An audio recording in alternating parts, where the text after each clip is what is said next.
Welcome back everyone, something slightly different today. This Trek, freshly serviced 2 months ago by myself, been in an accident. Customer says the frame is flexing, so some investigation work needed on this carbon frame. So let's have a look at this.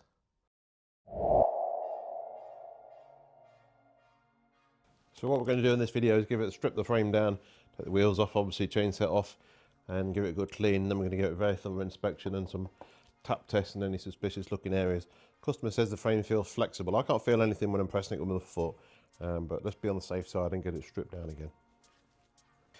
Yeah, so if I press on this pedal here, flex the frame, I don't hear or feel anything unusual. So that's a good start. Customer says it feels flexible, so if there was any particular damage, I would definitely expect to hear or feel something unusual doing this. I'm pressing quite firmly here. There's nothing there. Try it from the other side. Again, it feels and sounds okay. We're obviously going to strip bits and pieces off it now to get a closer look. Give it a clean first. Let's take this wheel out. This wheel's been fitted in correctly. So this wheel's actually been fitted in correctly by the owner, obviously not by myself in the service.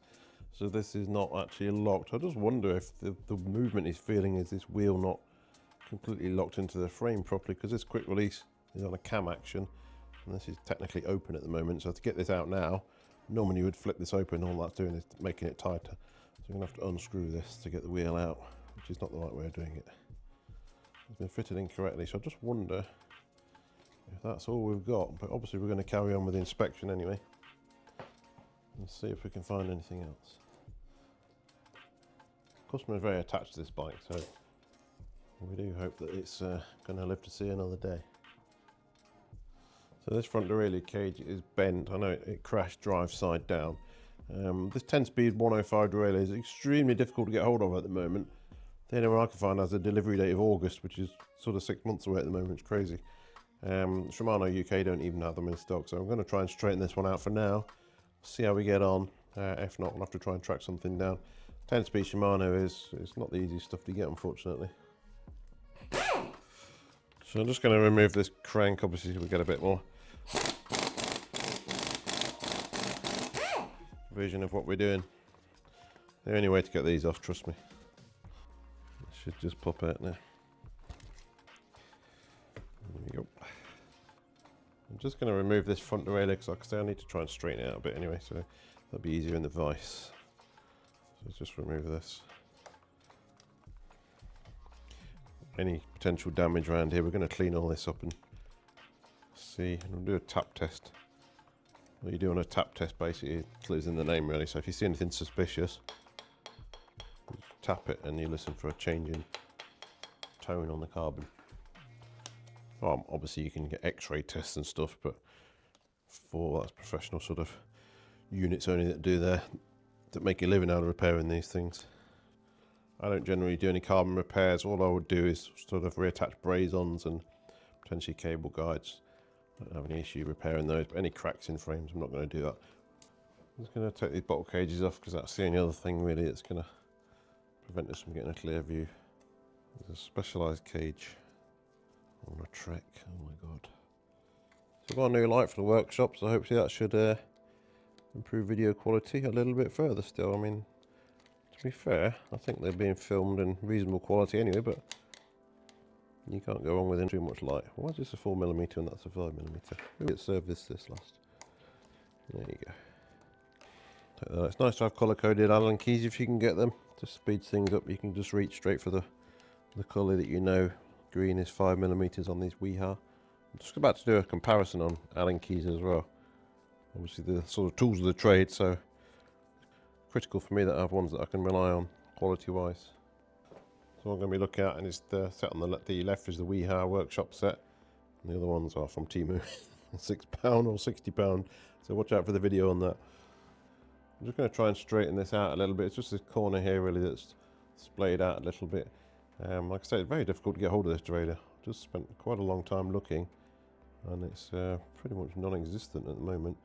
Unfortunately, it's a bit of a struggle with 10-speed. You can't just chuck a 11-speed on. It's the pull ratio is different, so it's not going to work particularly well. You may just about get away with it, but if we need to replace it, I'm going to try and track down the exact one. So I'm just going to give it a good clean now.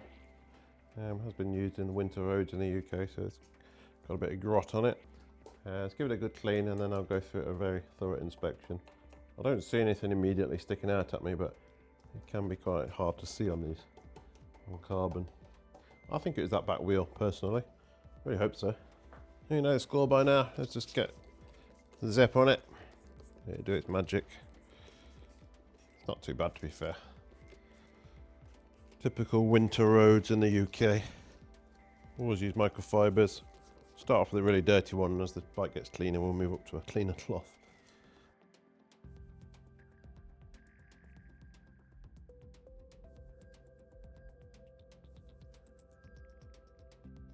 Clean enough for what we need at the moment, so the first thing we're going to do is press these stays together.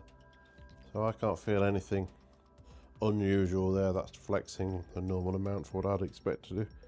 That feels really good, nice and strong.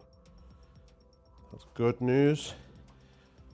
Just going to get a torch and give it a really good thorough inspection down in this area. So there is some historical paint damage to this. Like I say, it's quite an old bike now. It's probably the best part of 15 years old, 10, 15 years old. So a little bit of tyre rub down here that was there before. But there's no obvious damage crack-wise or fresh sort of cracks or scratches to the paint. That's just squashed from the front derailleur. So there's plenty of historical paint damage to this, but it's quite an old bike now.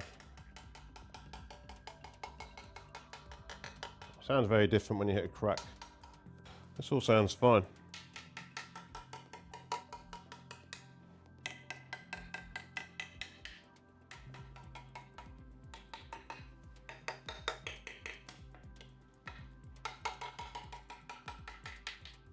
So there's nothing there that concerns me. Obviously, like I say, there's plenty of scratches on here, but I think this bike's best part of 15 years old, so that's obviously to be expected. There's some chain rub down here from previous use. Not massively concerned by that.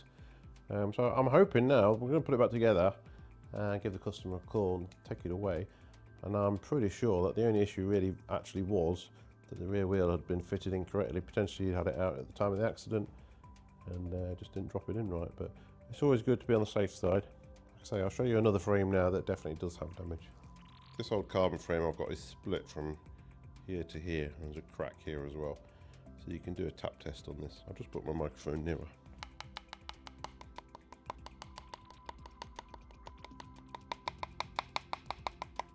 So you can hear the difference it makes when you actually hit the crack. You have to be quite precise with it. So you can use an Allen key as well. So this is on the split, which is a good piece of carbon. Much duller tone, as you say. So if you do find a big crack in your frame, what you can do is you can just put a sticker over it like this, and it's fine.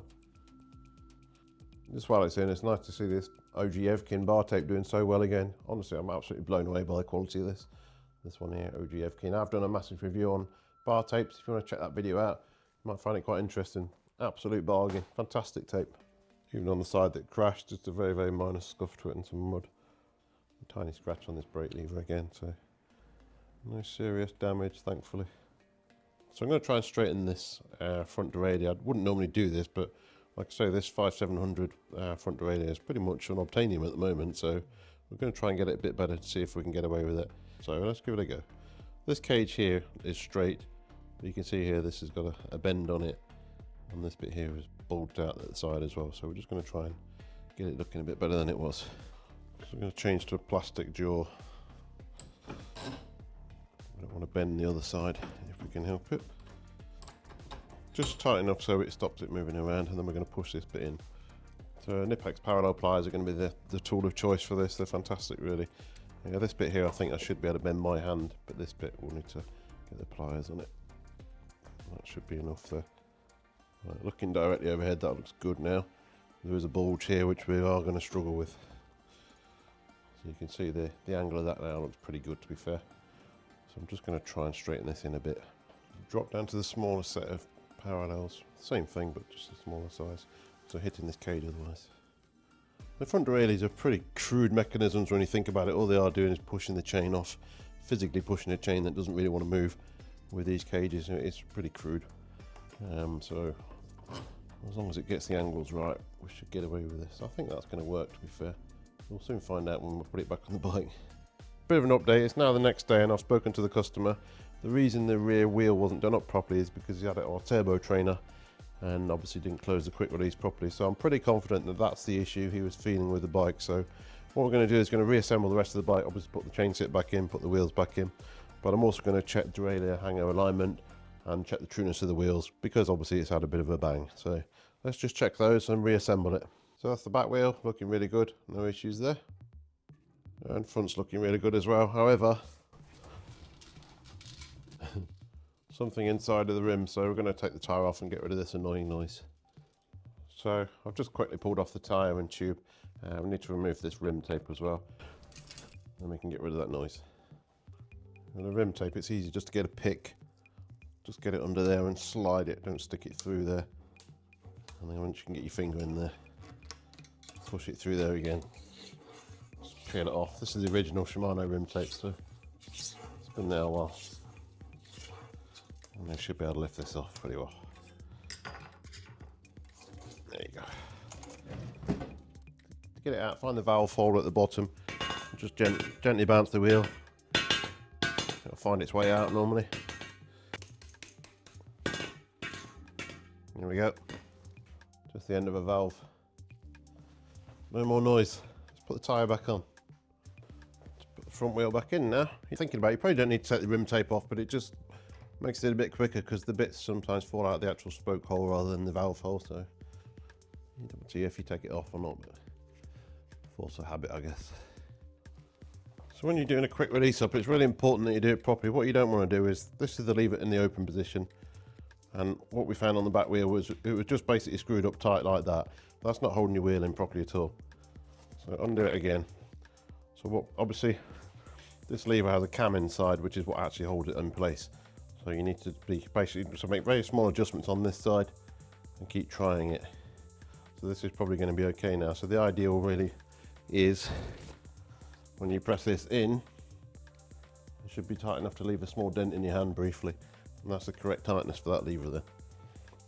And just put the back wheel back in. I've got the chain off at the moment. Again, hold it up with your knee. And just keep trying it until you get it to the right pressure. Probably not enough. Tiny turn on there. And then that's on. That's done. So I'm just going to put this front derailleur back on and see how it looks. Hopefully it should be okay, I think. Plenty of marks on this frame to give you a guide as to where it used to live. So it pretty much drops into the original paint. Just making sure it's parallel here. You can put your tool on here and make sure it's parallel like this. There's still a bit of a bend here, but I think this is going to work. Just nip it up nice and fairly tight, and then check the height. This is too high. We're looking for a 1 to 3 millimeter gap here. Okay, that's very close now. I think that's too close. Just take your time to get the height correct on this. It does make a big difference. Different bends in the derailleur push different parts of the chain, so they need to line up correctly. So that's the height correct, and we are fairly parallel. So now we can tighten this down into its final position. That's tight enough for this. And then just pull this cable through, make sure under your lever you're in the lowest gear, which I know I am. Make sure your cables are seated correctly, and then just pull this over. This is a new cable, only a couple of months ago, stainless steel cable, so it's obviously in good condition. Just nip it up loosely for now. Just do one shift, and that's going to move no problem. That's its lowest, that's its highest. Trim, down, trim.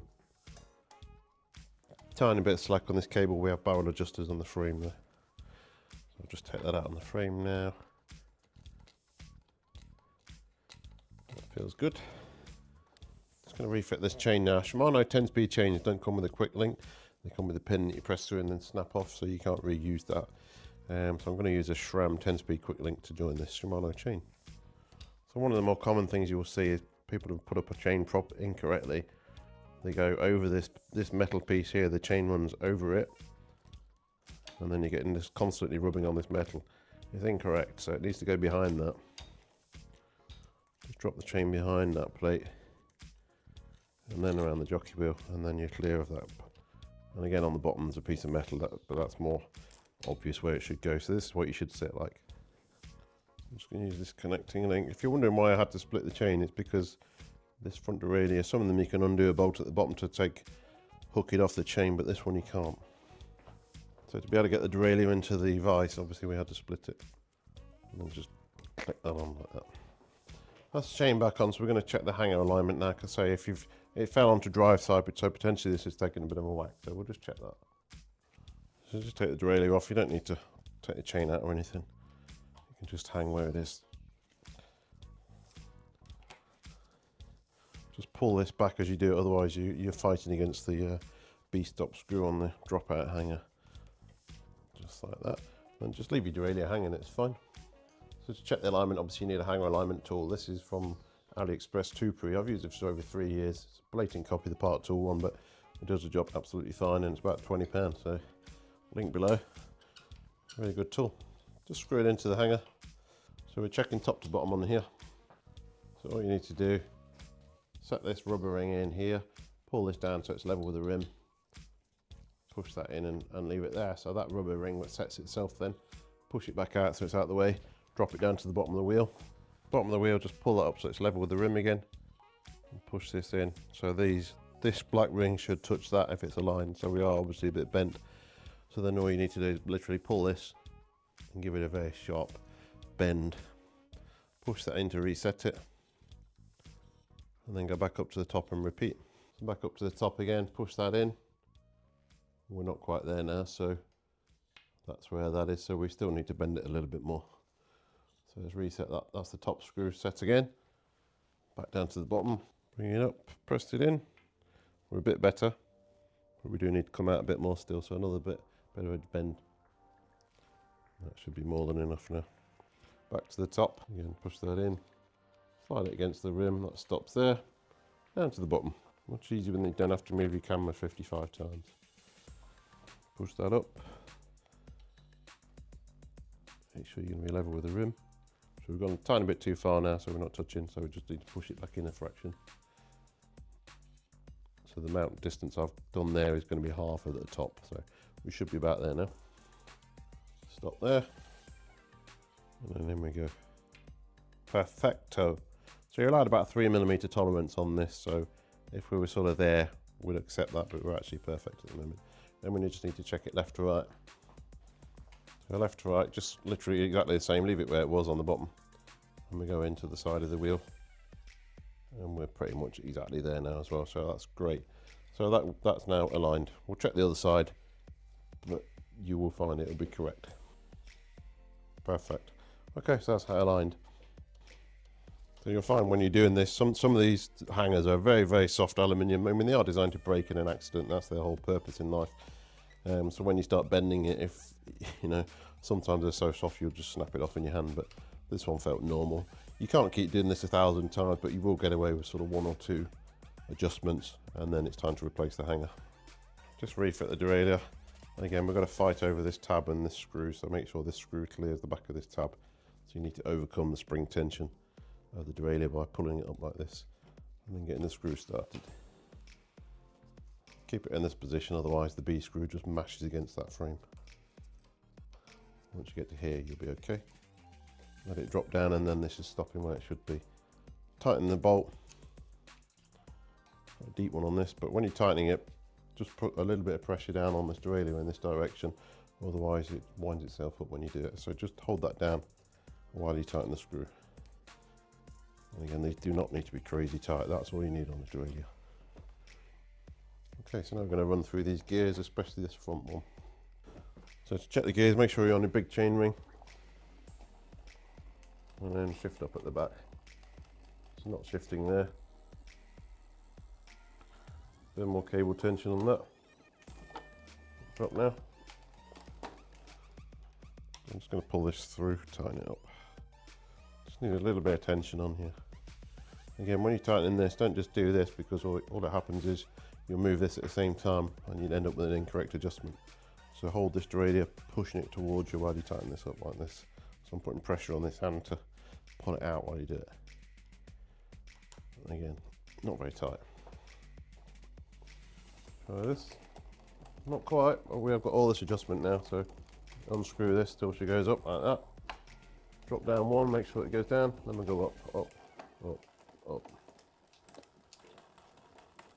Try a bit more.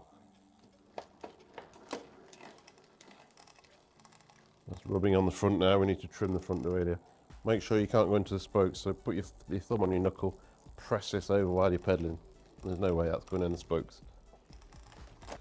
Okay, so front gears now. We drop down to the smallest ring. Made that shift no problem. And your biggest sprocket at the back. And trim the derailleur down if it's got any. This is a bit sticky. The cable's too tight now. So we're still rubbing on this cage. I'll put too much cable tension, so I'm just going to adjust this on the front by screwing the barrel adjuster in to get any clearance we can on there. It's not too bad. Then we'll go up and down.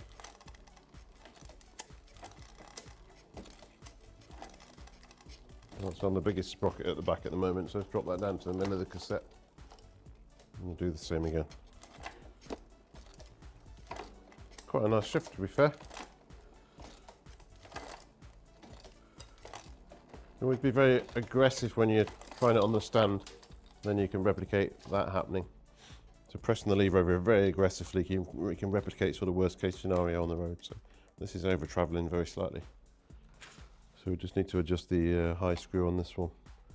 Always use JIS screwdrivers on Shimano because they fit the screws a lot better than just a normal Phillips, but this one's pretty corroded. So I'm going to use a flathead. On the Shimano screw you can normally get a flathead in there quite easily as well. So what with, I think potentially this cage will still need to bend in a little. Remember I bent it back in, I think we just need a bit more. It does look ever so slightly bowed still, so I'm just going to push that while it's on the bike. Drop it down there. And then I'm just going to flex this middle piece of the cage in, like so. See, that looks a lot straighter now. Let's try that shift again.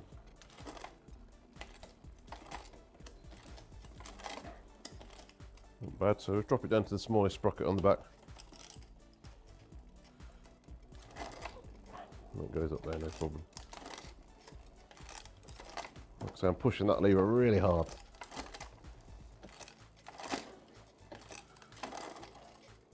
That was the brake lever, that's what I slowed down.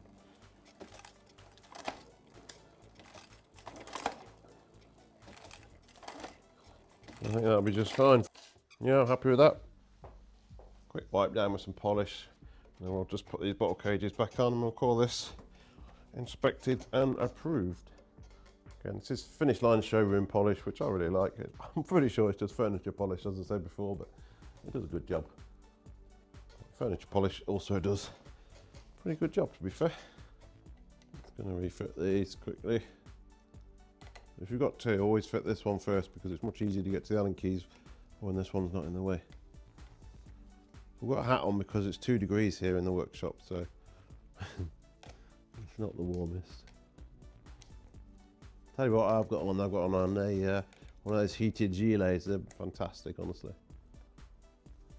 Not sponsored, by the way. Wish I was. And just chuck this one on. Done. Just going to clean up this. Just a bit of soapy water on this one. And that's it. We'll call this one finished then, so I'll give the customer a shout, let them know he can collect it. So yeah, something slightly different. You know, it's not the end of the world if you do crash your bike, especially if it's carbon. You know, they do have a pretty bad reputation for stuff like that, but you know, just a very careful inspection. Normally it's very obvious when there's some damage to it. There are people that can repair these frames, but generally speaking, manufacturers offer a crash replacement warranty if you're still in there. That's normally the better shout to get a brand new frame rather than trying to get it repaired. Depends what the damage is though, to be fair, but this is my opinion, how I would do it. I've inspected this frame. I'm happy to send this back out to the customer. So hope you enjoyed that. Stay tuned. Plenty more stuff coming. Channel's growing nicely, so thanks for tuning in and supporting everybody that's watching so far. And let's see what the future brings. Thank you very much.